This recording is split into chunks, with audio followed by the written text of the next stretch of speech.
அனைத்து இந்திய அண்ணா திராவிட முன்னேற்ற கழகத்தின் தலைவியாக, இந்திய தேசத்தின் தலைவியாக, நாளைய இந்திய பிரதமராக, தமிழ்நாட்டு முதல் பெண்மணி, தமிழ் பேசக்கூடிய இந்திய பிரதமராக என்னுடைய இலக்கு அனைத்து மக்களுக்கும் இலவசமான கல்வி, இலவசமான மருத்துவம், முழுமையாக வரி நீக்கம் செய்யும் திட்டம், விவசாயம், தொழில் சார்ந்த, உற்பத்தி சார்ந்த, வேலை சார்ந்த அனைத்து மக்களுக்குரிய முழுமையான வரி நீக்கம்,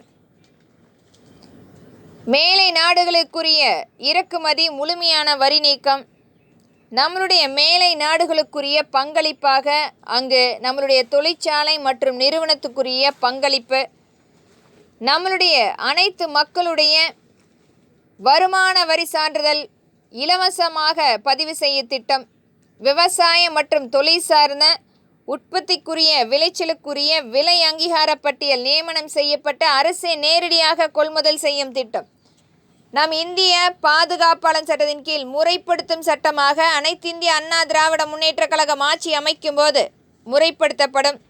வெளிநாட்டு நம் காவலர்கள் பாதுகாப்பாளர் சட்டத்தின் கீழ் முறைப்படுத்தப்பட்டு மேலை நாடுகளில் இன்றைக்கு எண்ணற்ற நம்மளுடைய மக்கள் வாழ்ந்து கொண்டிருக்கிறார்கள். அவர்களுக்கான நம்மளுடைய பங்களிப்பாக நம்மளுடைய இந்திய காவலர்கள் அவர்களுக்குரிய அரணாக ஒரு நல்ல அமைப்பு ஏற்படுத்தி தரப்படும். இதனால் நம்மளுடைய இந்திய காவலர்கள் அங்கு ஒவ்வொரு நாட்டிலும் இதற்குரிய பிரத்யேக அமைப்பாக நியமனம் செய்யப்படுவார்கள்.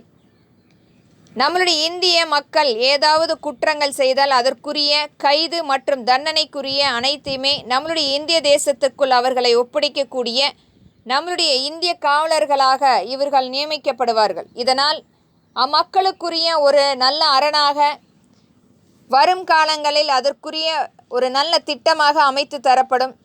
அந்த தண்டனை முறைப்படி நம்மளுடைய இந்திய தேசத்தில் மாற்றம் செய்யப்பட்டு தண்டனை கண்டிப்பாக அளிக்கப்படும். இது நம்மளுடைய இந்திய தேசத்துக்கும் வெளிநாடுகளுக்குரிய நல்லுறவை மேம்படுத்தும் திட்டமாக இச்சட்டம் அமலாக்கம் செய்யப்படும் என்பதை திறன்பட வலியுறுத்துகிறேன். நன்றி.